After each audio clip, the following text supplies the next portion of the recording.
Yeah. Now, Kathy, you're working in the Perpetual Identity project, and I was wondering where does it come from and what do you want to express with it?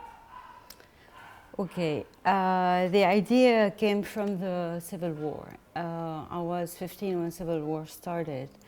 And during this period, it was my birthday. And for my birthday, because my friends were working with, not working, actually they were fighters. So they couldn't get me a gift, so they got me one of these bombs. And it was written on it, Happy Birthday, Katya, 1975.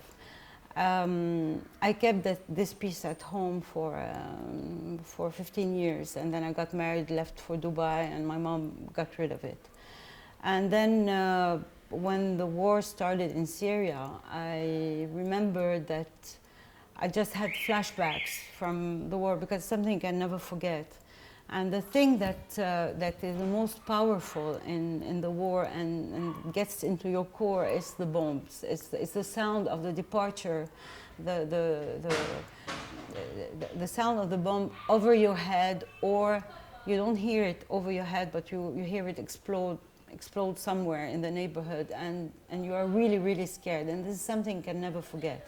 You can forget all the rest, but not that. And I felt this war in Syria. I was really sad that it started all over again. For what? The war in Lebanon started to all the wars in the world. It's for eliminate the identity of the other, mainly, and the only thing that the result is that they reinforce the identity. We never had a religious identity in Lebanon before the war. And now today we are Christian and Muslim and Shia and Sunni, and we have parties, and this is the result of the war. And at the end, for what? To have more destruction and reinforcement of good and bad and whatever it is. So the idea came of this situation, and I started thinking about the whole historically, how men they function throughout history with wars, and finally we have more identities everywhere, and the identity, how do you represent it? By art. Art is very present. It's an image. It's an image that represents people, history, interference of people, and to say we're here and we have this image. We have a culture. We have food. We have art. We have it's our identity. We are. So I started doing some research, historical research about mainly 46 countries that represents the whole world, because many countries, they have common identities, like Central Asia, like in Africa. You can find a connection in their art. So I tried to minimize the quantity by also showing the maximum of history and the influences of wars, and how identity became proper for a country, but it is influenced by another country, or we took from each other. And at the end, we are one. We are so connected. We cannot say we are disconnected, because if something, the proof that in the Middle East, the countries are sick and it's spreading all over the world. So mainly the project is to show the identity of the whole world, 46 countries with visual arts, and also with each piece you have a history. You have a piece of history that, and you will see that we have influence from India, from in Pakistan, in Oman, in Dubai, and we have interference of people, and we just talk to each other all the time. So the war, the bomb, okay, it's a war item, but at the end, by becoming an art piece, you just forget that it's. I want to just show that the war is, actually it's a message of peace for me. It's not a message of war. But I grew up during the war, and this representation is a little bit my history. That's it. So, well, you said that you were 15 when the war began. Do you remember where you were and how it affected you personally, and if it helped you direct your life towards art as a way to express this need? Yes, I remember. I was on the streets. I was at school, and the war started, and we didn't believe it was a war. We thought it was just a moment, and then it spread it quickly. You know, when you're 15 and you're 20, you cannot. Your relation with death is something that is not in your conscience. You're very unconscious about the death. So you take risks, you go in the street, but the most traumatized things were when we were in the Malja. How you say that? The war zone. No, in the basement, hiding because of the bombs. That was very traumatized. That was the worst. That was the worst at that time. But then the worst came after. It's how the country became now, and we're still at war. It's not finished because of identity. So my question is identity a positive thing, a negative thing? I have a lot of questions now about the world, because with all the refugees and all these displacements in the world, a lot of new generations will not have their identities in their countries. But is it important? Is it something that we must keep the identity, or I don't know. I have a lot of questions about that. The new generation will suffer a lot from that, because you remove the identity to place another identity with time. And my question is, do you go back to your roots? Do you need it? Do you don't need it? Are you children of the world? Or you... I don't know. The impact is negative, positive. I don't know. I need to find answers about that. Also, well, as the war got you when you were, as you said, as a teenager, what memories do you have of before that time?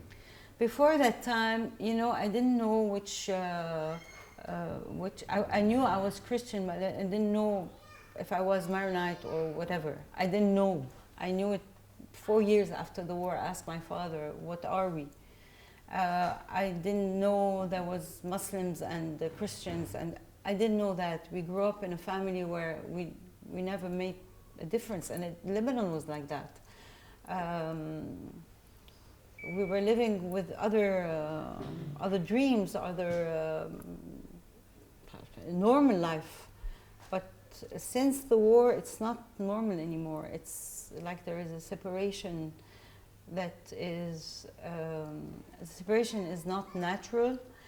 And in the same time, if you go to other places, because now I'm discovering my country. Before there were forbidden places. I couldn't go as a Christian. I'm not the only one in that condition, and a lot of people of my generation, they're now discovering Lebanon. Like, we can go everywhere. And I find that, but we're the same. They love to see us, we love to see them. And I still say them and us, and this is horrible, because we are divided. We're divided, and that's the result of the war. We have different identities as Lebanese. We have religious identity. This is horrible. So during the war, before the war, it was fantastic. It was fantastic. It was beautiful. It was not like that. Do you believe that what made Lebanon special before the war was its people, this need to converge different cultures in one place? Of course. We are a country where you can find many, we're very close to the Western countries and very Oriental at the same time. This is wealth. This is what makes Lebanon special. We have different cultures. We speak English, French. We listen to all the music. We adapt everywhere. At the same time, we are very Lebanese, meaning we are culturally rich. We're welcome. We're warm. We love each other, and we welcome everybody. I'm always surprised people from abroad, they come here, they fall in love with the country. Why? Because there is a warmth that you won't find anywhere else. You are somebody here, you can help, you can do things, you can exist differently. This is how I feel my Lebanon. My Lebanon is like that. I lived 26 years in Dubai. It was wonderful, but in Dubai we had everything, so you just live your life. Here you exist differently. You can do things. You can help. The country is sick, and you can have a different life. You can look. You're here, and you find things to do, and as if it's your home. You feel it's home. No, there is this sense of home in Lebanon, which is fantastic, and it's a pity that. There are, I mean, the people are fantastic, but the government, the political situation is rotten. Like everywhere else in the world now, it's becoming, because of identities, again, the non-acceptance of the other, and the other is like you. And in my research, there is not a country in the world which are not being occupied by other people, and other people became the actual people. So what is it? This sense of war and conquer, and I don't know. I need to talk about it with. I need to understand much more, and I think it's a philosophical subject. We never reach the end, I think. I don't know. And now, after it's been already 10 years after the recent war, it's been over 20 years of the civil war. Do you believe that nowadays Lebanon is trying to get to culturally regenerate and try and look back to those golden days before the war, although it's almost impossible to reach it? I think the people in Lebanon are fantastic. They're doing a lot of wonderful projects on individual domain for the people. They're doing projects for the people. I think that whoever remains here, because our kids are traveling abroad, and it's difficult for them to stay here, which I understand. But I hope that in the future, near future, the problem that we're surrounded by problems also, and it's bigger than us. But on the individual point of view in Lebanon, the people are really amazing, amazing. So we're growing slowly. Each one of us is trying to do something, to add something to this country, because we love it. In the future, I don't know. We're trying not to be pessimistic. We're trying to be optimistic. We're trying to improve things. This is what we can do. We are survivors. The Lebanese people they survive. They move on. You know, they don't stop. This is our strength also. This is what I think. Maybe I'm mistaken, but this is how I feel my Lebanon. And I don't know. Who knows? Exactly. No? And also, how do you feel the people are changing here in Lebanon, since there is all this chaos and destruction surrounding it? Does it affect personally to the core of the country? Of course it affects, but you will always find amazing people. I never stopped meeting amazing people in Lebanon since I came back from Dubai. Fantastic people. And maybe it's because of the situation that people are like that. You know, when there is a need, there is a will. Surely. It's because the country is sick that people are doing things to make their life better and other people life better. Okay, there is a depression, there is people are depressed, there are problems, there are people who need help, but you will always find somebody who will help you. It's amazing how people help here. I saw a lot of serious problems around me, and there's always somebody who wants to help. Yeah, I know this one, he can help you. We're connected. We're a village, a big village. So everybody helps everybody. This is my experience. Again, I don't know outside of me what's happening, but in my experience here, since I came back a year and a half ago, I found it amazing. So it gives me hope. I love this country. I don't want to be anywhere else. With everything that's going on, I don't want to be anywhere else. So, and finally, recently I read that art is a way to witness and also a tool to raise awareness. Do you believe that your art is also? I believe that art has always been a witness of history, always. The artist cannot not be influenced by the life and the surrounding. So automatically, when you want to express something, you will express it. An artist will express it in his work. And I told you my project has been triggered by when the war in Syria started. I had flashback about my life, my war, my country, and I felt with them. I had sounds of bombs. I had misery. I had death. I had fear. I had all these things, and this is the result of this flashback. And I had to say something, and I had to show that we are all connected. Stop. We are all connected, and with my research, we are all connected. We're all one, and by chance, 46 bombs. If you addition 6 and 4, it makes 10. 1 plus 0 is 1.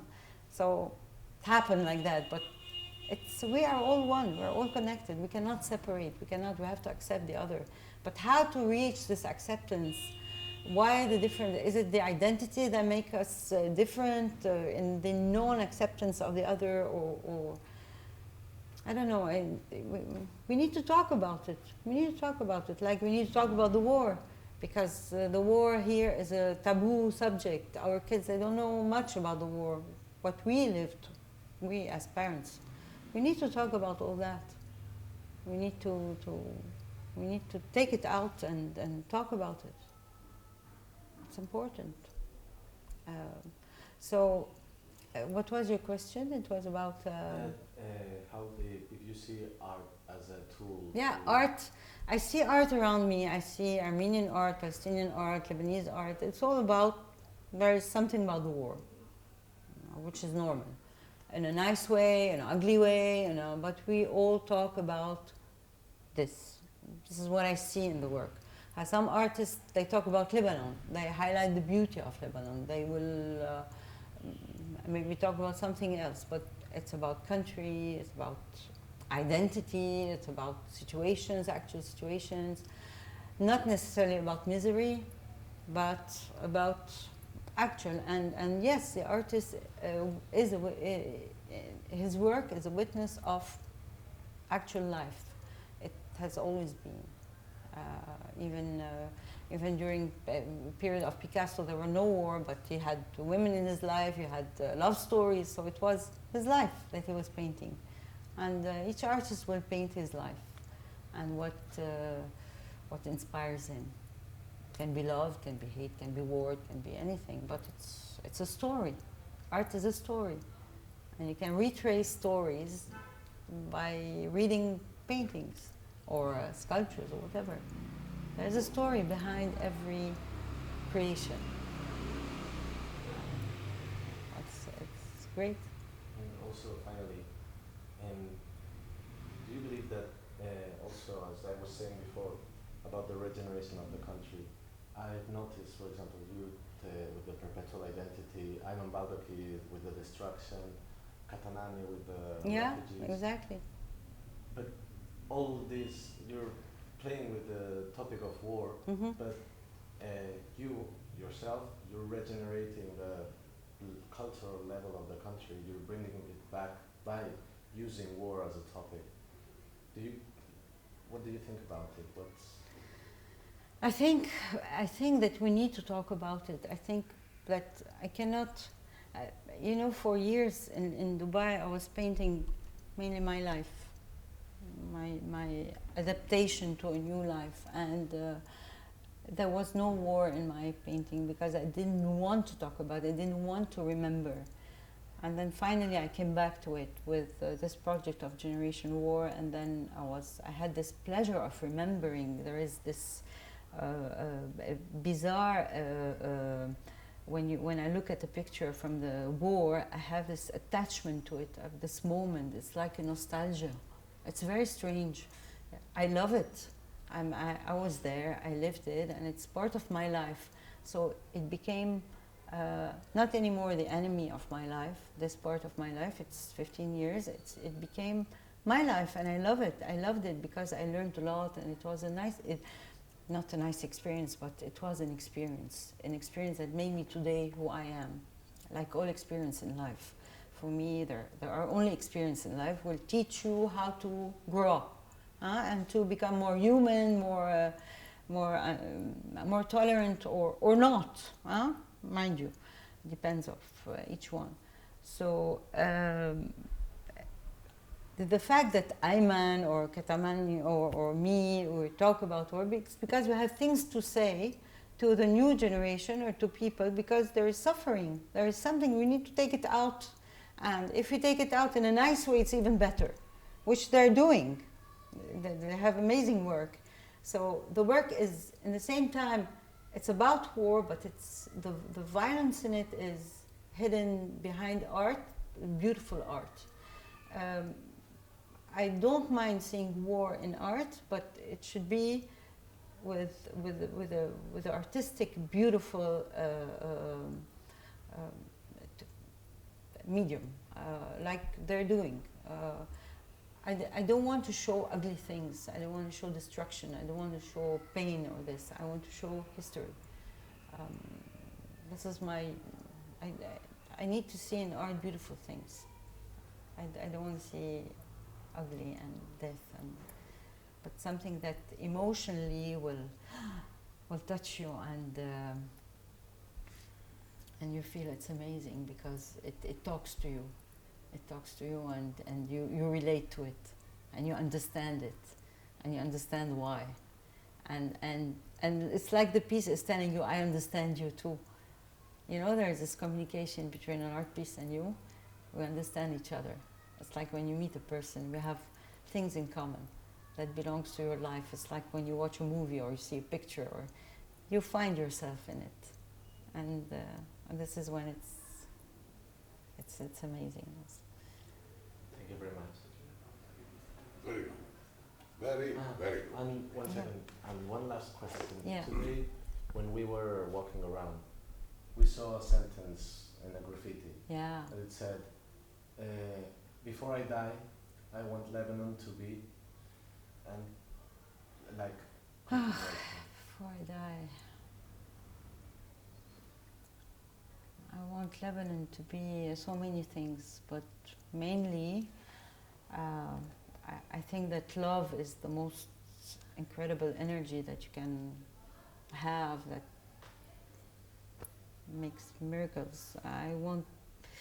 Before I die, I want Lebanon to have more tolerance, to eliminate the government. This is to eliminate the corruption, to help people to have a country, to clean the beaches, to have a country. Our country is beautiful. It's a beautiful country, but it's spoiled. So before I die, I would love to see my country rebuild it in a very proper, honest way. And this is my dream. Because the people are fine, they can be great. And, one good news and you'll see the economy will boom. One good news. You will see that the economy will boom. But now people are scared, they want to invest, But the Lebanese people are so survivors that with one good news, everything will be fine. We'll still wait. But before I die, I would like to see my country rebuilt and respected as a country, as a land. We have a beautiful land. I want it to be respected. Thank you very much, Katya. You're welcome. Fantastic.